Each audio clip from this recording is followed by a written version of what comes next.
안녕히 주무셨어요? 11월 10일 목요일 손으로 묵상 시작합니다. 오늘 우리에게 준 하나님의 말씀은 시편 37편 7절부터 11절까지 말씀이고요. 말씀의 제목은 악한 자들이 잘 될 때입니다. 같이 한번 읽어볼게요. 잠잠히 주님을 바라고 주님만을 애타게 찾아라.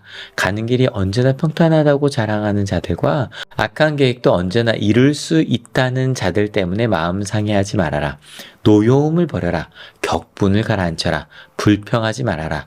이런 것들은 오히려 악으로 기울어질 뿐이다.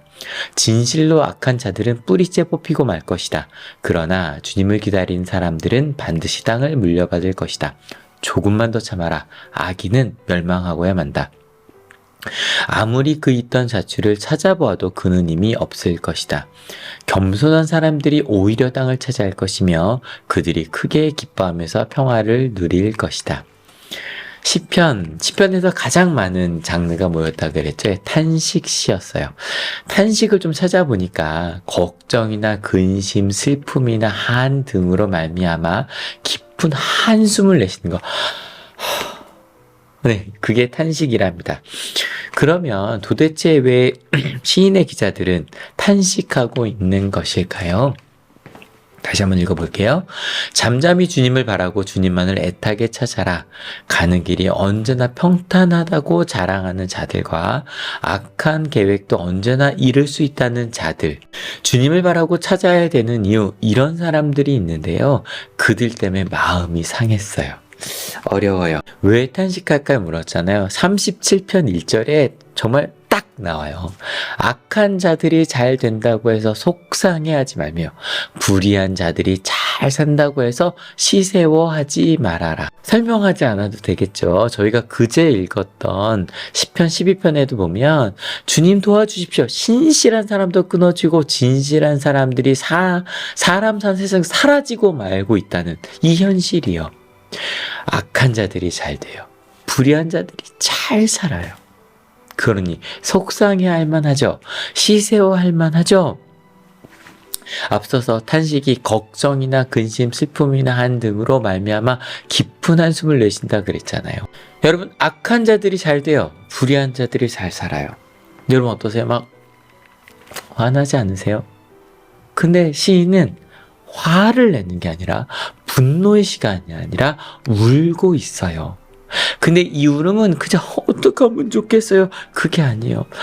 하나님, 이건 아닙니다. 그럼 어떻게 해야 될까요? 근데 노여워하지 말래요. 격분을 가라앉히래요. 불평하지 말래요. 실은 우리 마음 이쪽으로 가잖아요. 근데 왜 이 길로 가면 안 되냐? 뭐라고 말하냐면요. 그렇게 가면 오히려 악으로 기울어진대요. 무슨 이야기일까요? 노여워해요. 하나님 이건 아니잖아요. 격분. 하나님 이건 진짜, 이건 말도 안 돼요. 하나님 이건 잘못된 거예요. 이러면서 틀린 거예요. 왜 화를 낼까요? 어느 순간인가 악한 자들이 잘 되는 게 부러워요. 불의한 자들이 잘 사는 게 부러워요. 조심스러운 이야기예요. 그런데 그들이 가서 올라가 있는 그 자리가 부럽다면 어느 순간인가 이렇게 해야겠죠. 그래, 저렇게 잘 살려면 나도 악해져야겠네. 나도 거짓말하면 되겠네. 그럼 나도 저들처럼 살 수 있겠네. 악으로 기울어져요. 악으로 기울어지면 어떻게 되냐면 결국에 하나님이 뿌리채 뽑히실 때 같이 뽑히겠죠. 그러나 주님을 기다리는 사람들은 반드시 땅을 물려받을 것이다. 뒤에 한번 더 나오니까 그때 읽읍시다. 그러니 조금만 더 참으라는 거예요.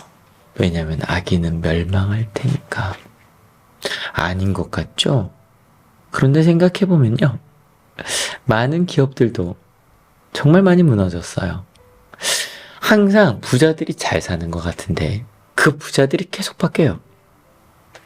불의한 자들이 득세하는 것 같은데 그들은 끊임없이 바뀌어요. 심지어는 자취를 찾아보아도 그는 힘이 없어요. 이게 쓰여지던 시대도 마찬가지고요. 신약 시대에도 그래요. 불의한 왕들, 네로, 칼리큘라, 그들에게 내려진 벌이 뭐냐면 기록 자체를 없애는 거예요. 지금도 그렇죠. 여러분 어때요? 주변에서 막 떵떵거리며 불의했던 이들 아직도 그러고 지금 아직 살 수 있을 수도 있겠네요. 항상 힘 있는 자들이 그래 보이는데 그들은 끊임없이 서로를 끌어내려요. 오히려 반대로 하나님의 나라는요, 겸손한 사람들이 땅을 차지하는, 그래서 그들이 기뻐하며 평화를 누릴 나라, 하나님이 다스리시는 나라예요. 마태복음 5장 5절에 예수님 말씀이죠. 온유한 사람은 복이 있다. 그들이 땅을 차지할 것이다. 앞서서 보면 오히려라고 되어 있죠. 겸손한 이들. 내가 더 가지려고 악을 부리고 거짓말을 하고 하는 이들이 아니라 겸손히 하나님의 뜻을 따라 가는 이들이 오히려 평화한 곳. 예수님은 그게 복이라고 말하고 계셨던 거예요. 예, 지금도 탄식할 만하죠. 근데 생각을 해보면 인류 역사상 지금요 가장 그래도 힘을 쓰던 이들이, 요즘 자꾸 전쟁이 벌어지고 있어서 꼭 그러냐 라고 할 수는 있는데요, 어찌 보면 학연지연 그런 것들이 조금씩 끊어지고 있고요. 상상도 할 수 없는 일들이 벌어져도 그래도 함께 가는 게 더 맞다고 하는 현재가 되고 있지 않을까요? 저희는 언제나 꿈꾸는 거예요. 하나님이 만드실 하나님의 나라요. 여러분, 우리가 꿈꾸는 나라는 그게 악인이든 불의한 자든 내가 잘 되고 잘 사는 나라일까요? 아니면 예수님께서 선언하신 우리 모두가 복 있는 사람이어서 심지어 서로를 위해 울고 온유한 자가 땅을 얻는 예수님께서 선언하신 나라일까요? 그렇다면 마지막 절이에요. 의인의 구원은 주님께로부터 오며 재난을 받을 때 주님은 그들의 피난처가 되신다. 주님이 그들을 도우셔서 구원하여 주신다. 그들이 주님을 피난처로 삼았기에 그들을 악한 자들에게서 건져내셔서 구원하여 주신다. 그제 시편의 탄식시는 근데 하나님 이게 뭐죠? 그러고 끝나잖아요. 근데 시편 37편의 탄식시는 하나님께서 구원하실 거고, 지금 어렵지만 탄식할 만한 현실에 하나님은 피난처가 되시고, 그래서 이거 보고 계신 거 아니세요? 그리고 우리를 구원하여 주셔서 결국에 하나님의 나라에 하나님의 뜻을 이루어질 것을 믿습니다. 아멘. 여러분, 오늘 읽으신 하나님의 말씀, 악한 자들이 잘 될 때였어요. 어느 순간인가 악한 자들이 잘 되고 불의한 데 잘 사는 것 때문에 막 분노하고 막 그럴 때, 근데 그때 탄식할 수 있는 것, 분노하고 격분하고 불평할 때 어느 순간인가 우리가 바라는 게 무엇이었는가 우리한테 물으시는 거예요. 네가 바라는 거 진짜 하나님의 나라 맞아? 맞죠? 그러면 어떻게 해야 될까요? 잠잠히 주님을 바라고 주님만을 애타게 찾는, 그리고 하나님이 우리를 구원하실 것이고 하나님의 나라가 이루어질 것이라고 믿고 가는 하늘과 가족들과 함께 예배할 수 있어서 행복합니다. 오늘도 말씀 읽을게요. 잠잠히 주님을 바라고 주님만을 애타게 찾아라. 가는 길이 언제나 평탄하다고 자랑하는 자들과 악한 계획도 언제나 이룰 수 있다는 자들 때문에 마음 상해하지 말아라. 노여움을 버려라. 격분을 가라앉혀라. 불평하지 말아라. 이런 것들은 오히려 악으로 기울어질 뿐이다. 진실로 악한 자들은 뿌리째 뽑히고 말 것이다. 그러나 주님을 기다리는 사람들은 반드시 땅을 물려받을 것이다. 조금만 더 참아라. 악인은 멸망하고야 만다. 아무리 그 있던 자취를 찾아보아도 그는 의미 없을 것이다. 겸손한 사람들이 오히려 땅을 차지할 것이며 그들이 크게 기뻐하면서 평화를 누릴 것이다. 아멘.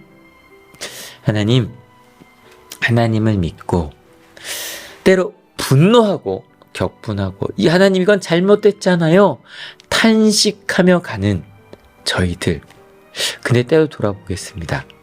그 탄식 가운데 하나님의 나라가 아니라 내가 잘 되고 내가 잘 사는 것이 있진 않은지 보게 하시니 감사합니다. 우리가 바라는 것, 하나님의 나라, 하나님의 뜻을 함께 이루며 가는 바로 그것. 가난한 자가 하나님의 나라를 차지하고 그리고 울고 있는 자의 눈물을 닦아주시는 바로 그 하나님의 나라, 그 나라를 믿고 가겠습니다. 하나님 눈물 닦아주시고 끝까지 하나님만 붙들게 하셔서 애타게 하나님을 찾겠습니다. 그리고 하나님의 품 안에 있겠습니다. 그렇게 결단하는 하나님의 귀한 자녀들 머리 위에 예수 그리스도의 사랑과 하나님의 은혜와 성령 하나님의 인도하심이 지금으로부터 영원토록 함께하옵시기를 간절히 축원하옵나이다. 아멘. 여러분 때문에 행복합니다. 사랑합니다. 주제 바뀐 거 보이시죠?